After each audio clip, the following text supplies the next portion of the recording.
Baik, Bismillahirrahmanirrahim. Assalamualaikum warahmatullahi wabarakatuh.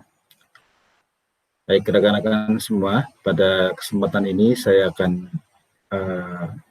sharing tentang cara melakukan uji tes.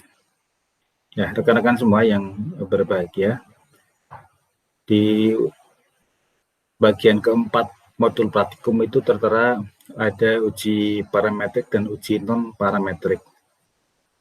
Untuk uji parametrik itu biasanya berupa angka yang di dalamnya datanya memenuhi syarat kurva normal.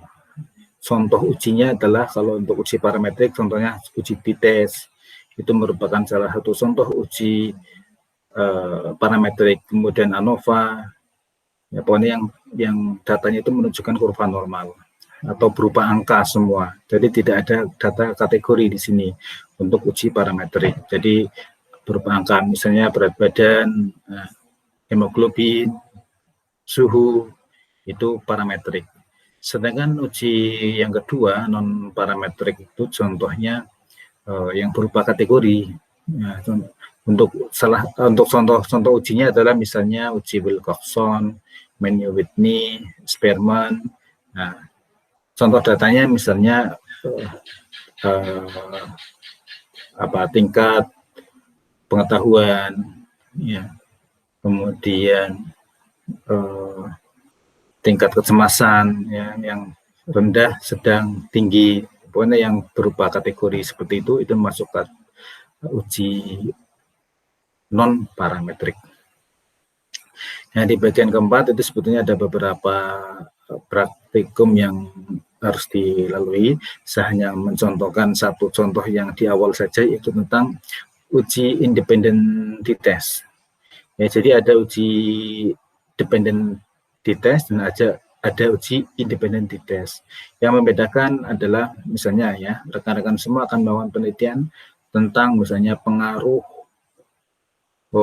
terapi daun salam, misalnya pengaruh terapi daun salam terhadap tekanan darah. Nah, berarti kan akan diukur tekanan darah sebelum dan setelah perlakuan dengan daun salam.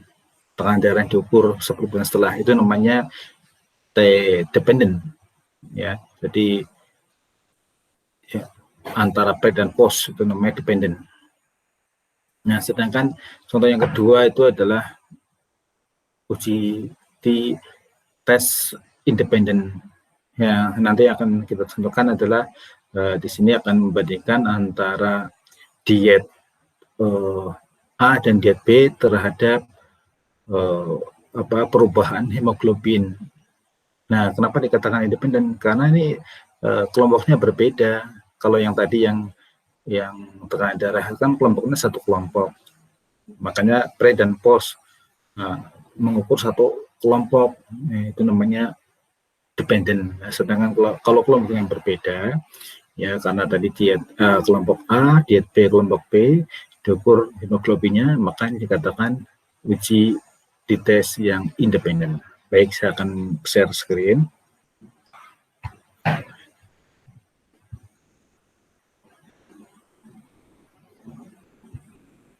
Sebentar.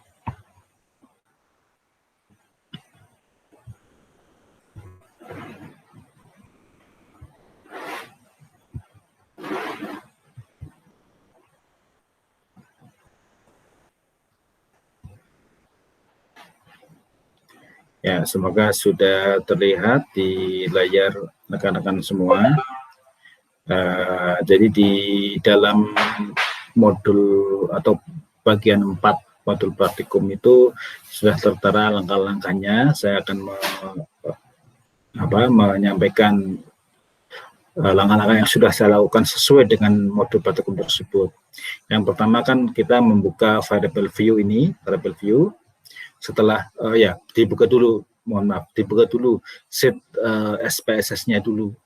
SPSS dibuka, program tersebut dibuka, kemudian akan tampil data lembar kerja yang masih kosong, kemudian klik variable view.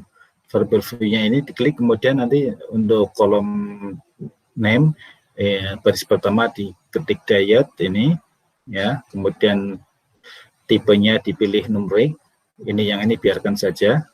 Nah, kemudian kolom label diklik diet, kemudian untuk value ini di set ya dengan cara diklik, kemudian masukkan ini angka 1 ya, di sini klik angka 1, kemudian di sini tulis diet A, kemudian add. Nah, nanti kode ini akan masuk di sini ya, kemudian yang berikutnya angka 2, klik diet B, nah kemudian add lagi. Nah, itu nanti yang teman-teman sekalian tulis 1 diet A, 2 diet B itu kan masuk di kotak ini. Kalau kotak ini sudah ada tulisan seperti ini, berarti langkah saudara benar. Tinggal klik OK. Ya, karena saya sudah melakukan, maka saya cancel saja. Ya.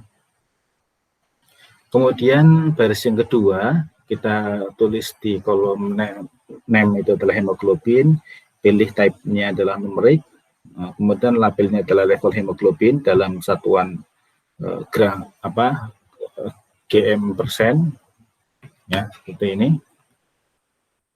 Nah ini.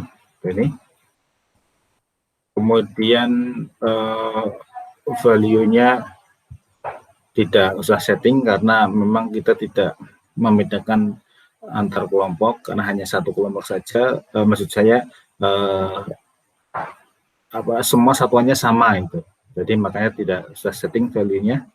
Nah, kemudian setelah itu kita masukkan datanya. Nah, klik data view, tinggal isi tadi karena ini sudah terisi jadi seperti ini datanya. Kalau yang belum berarti masih kosong. Nah, untuk di data modul praktikum itu responden pertama hingga responden ke-14 itu berarti dia kelompok pertama yang diberi diet A dengan kode 1. Nah, jadi kita beri angka 1 semua sampai urutan responden yang ke-14 karena dia masuk kelompok A. Ya, kemudian kelompok B-nya sudah kita beri kode 2. Ya, kalau tidak percaya kita lihat di sini. Ya. Nah, ini diet A, diet B. Nah kan? Diet A, diet B. Ini yang menjadi dasar kita. Ya, kita kembali ke data view-nya. Ya, jadi kelompok kedua dengan urutan responden yang ke-15 sampai 28 karena kebetulan jumlah antara kelompok A dan kelompok B sama. Jadi ya memang harus sama ya. Kelompok A itu adalah 14 orang, ya 14 orang. Kelompok B adalah 14 orang juga. Ya, cuma diurutkan, dipisahkan ya, yang kelompok A di bagian atas, kelompok B bagian bawah. Nah, kemudian selanjutnya kita isi kolom hemoglobin. Untuk responden pertama yang diberi diet A itu bernilai memiliki hemoglobin 10, responden kedua 11, responden ketiga 12, terus sampai responden ke-14 yang masuk kelompok A dengan hemoglobin 10. Kemudian yang kelompok B, responden yang pertama ya, hemoglobinnya nilainya adalah 11, responden kedua 11 juga, terus sampai responden yang ke-14 untuk kelompok B-nya, yaitu memiliki hemoglobin 10. Nah, setelah ini kita akan melakukan analisis, yaitu dengan mengklik analyze, ya, kemudian kita cari yang uji independen dites, yaitu berada di sini. Compare min. Nah, pilih ini.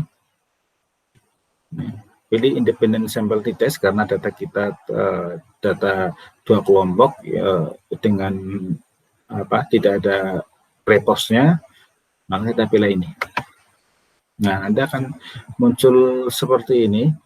Tadinya ini ada di sebelah kiri ini. Tadinya kan seperti ini ya. Nah, sebelum dipindahkan. Nah, nanti jangan kebalik, untuk yang level hemoglobin ini masukkan di variable test variable, kolom variable di sini. Untuk yang diet ini dimasukkan di grouping variable. Ya. Karena ada dua kelompok, makanya grouping variable. Nah, di sini kemudian kita klik define group, pastikan grup 1 kita isi angka 1, grup 2 kita isi angka 2. Nah, kemudian klik continue. Ya, setelah ini kita cek terlebih dahulu untuk optionnya. Betul, kita sudah memiliki confidence intervalnya 95%, kita oke. Nah, setelah ini kita oke. Nah, SPSS akan menghasilkan hasil ujinya yang berada yang berupa file outputnya. Saya akan share file outputnya. Sebentar. Saya stop sharing untuk yang sebelumnya. Saya akan share file outputnya.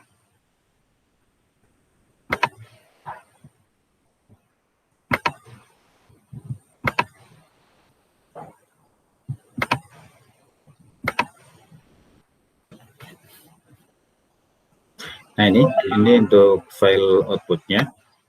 Kita sudah berhasil melakukan uji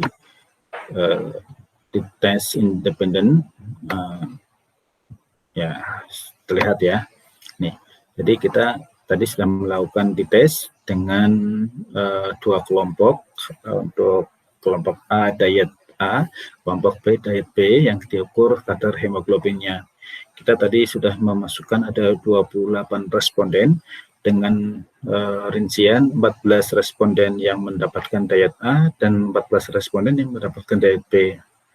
Nah, kita sudah mengetahui bahwa untuk rata-rata kadar hemoglobin pada kelompok A yang mendapatkan diet B adalah 10,8, kemudian kelompok B 11,35. Dengan standar deviasi seperti ini untuk yang kelompok A 1,13, kelompok B 1,15. Kalau kita lihat, kita perhatikan dengan seksama, maka sepertinya mirip-mirip ya, tidak ada perbedaan yang signifikan. Kelihatannya ya serupa lah, karena selisihnya hanya sedikit sekali. Nah, kita buktikan apakah demikian atau tidak dengan melihat hasil uji independent sample t-test. Nah, inilah hasil ujinya. Yang menjadi fokus kita adalah ada di sini, yaitu nilai signifikansi tutil, karena 2 ekor ya. Ini dilihat nilai dari signifikansi tutilnya berapa. Dilihat ini. Ini terlihat titik 226. Ini yang berarti nilainya adalah 0,226. Nah, sedangkan kita tahu bahwa untuk mengetahui H0 atau HA-nya yang diterima dengan membandingkan nilai ini terhadap nilai signifikansi. Ya, tadi kita sudah menuliskan 95%, berarti nilai signifikansinya adalah 0,05. Kita bandingkan angka ini dengan 0,05. Apakah lebih besar atau lebih kecil? Ya, betul sekali. Ini lebih besar dari 0,05. Yang berarti tidak ada perbedaan. Ya, yang berarti H0-nya yang diterima, HA-nya yang ditolak. Berarti tidak ada perbedaan. Tidak ada perbedaan level hemoglobin pada kedua kelompok, baik yang mendapatkan diet A maupun kelompok yang mendapatkan diet B. Jadi diet A dan diet B itu tidak memiliki pengaruh terhadap level hemoglobin pada responden yang kita teliti. Ya, saya kira jelas yang saya sampaikan seperti itu. Untuk angka-angka ini ada maknanya tersendiri sebetulnya ya. Nanti teman-teman sekalian bisa lihat di buku panduan praktikum, silakan nanti diterjemahkan agar rekan-rekan semua bisa membaca lebih lanjut, lebih detail untuk membaca angka-angka ini. Tapi yang menjadi fokus kita, apakah ini ada perbedaan atau tidak, ada hubungan atau tidak, ada pengaruh atau tidak, fokusnya di nilai ini, kolom ini, signifikansi totalnya. Ya, bandingkan dengan angka 0,05, lebih besar atau lebih kecil. Kalau lebih besar dari 0,05 berarti HO-nya yang diterima, tetapi kalau ini lebih kecil dari 0,05 berarti HA-nya yang diterima. Sekian, terima kasih, mohon maaf. Ya. Semoga yang saya praktekkan ini bermanfaat dan menambah asa ilmu bagi rekan-rekan semua. Selamat mencoba di rumah masing-masing menggunakan program SPSS terhadap data yang ada di modul praktikum. Baik yang tadi saya coba, silakan ditiru apakah sama atau tidak. Kemudian data-data di bawahnya juga silakan dicoba sendiri. Apabila ada yang ditanyakan, bisa menghubungi saya melalui grup WA yang telah tersedia. Terima kasih. Assalamualaikum warahmatullahi wabarakatuh.